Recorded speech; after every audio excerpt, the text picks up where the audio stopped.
we're just going to call this Brown's video scribbles, the sort of things. And we're going to start actually with a new player in town who needs some help, Damarious Randall. Now, sometimes, you know, they throw you the ball and you catch it with your new team. For example, Tyrod-Taylor is immediately kind of embraced Cleveland. He's putting things out on Twitter. Let's get together and conquer sickle cell anemia, and he's giving jerseys away, all kinds of the stuff you would expect from a veteran quarterback, and you know, taking the younger guys to lunch, all that. And then here, sometimes a guy comes to town and he sort of drops the ball. That's Damarious Randall. All right, defensive back from the Packers comes here. He's a Golden State Warriors fan. That's fine. I mean, you'd think he'd maybe cheer for the home team. But then he puts out a tweet, and he says he hopes Stephen Curry lights up that B. Mr. Randall, you be talking about LeBron James here. I don't think anybody lights up LeBron James.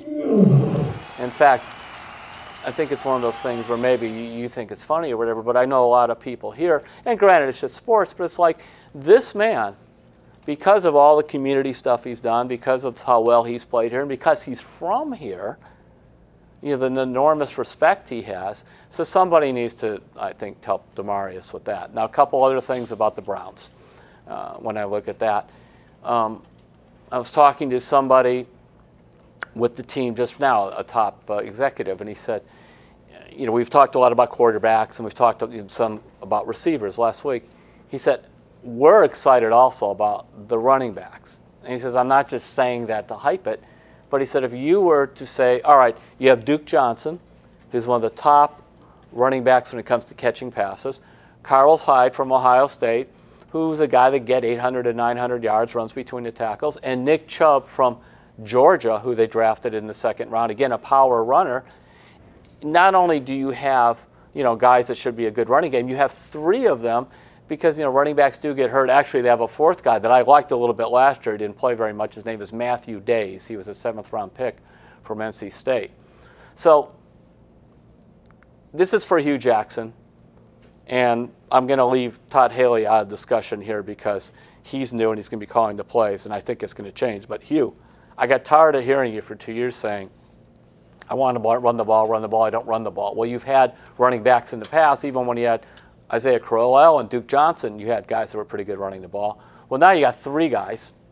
Hopefully Todd Haley's going to use them well.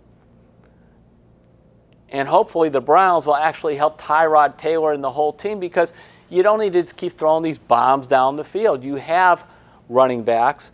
The big problem, frankly, on your offensive line is going to be left tackle, whether it's Austin Corbett, the rookie playing there, or Sean Coleman. He's going to be having trouble blocking the top pass rushers. We'll soon see how much Joe Thomas has missed. But in terms of the rest of the line, especially up the middle where J.C. Treader is there and Kevin Zeitler, Joe Bitonio, you know, these are good guys for blocking, for run blocking. And with Chubb and with Carlos Hyde, you've got two power runners inside where you could kind of chew up some clock. So, by the way, Hugh, sit down with Todd Haley. 3 running backs, lots of running plays, make it work.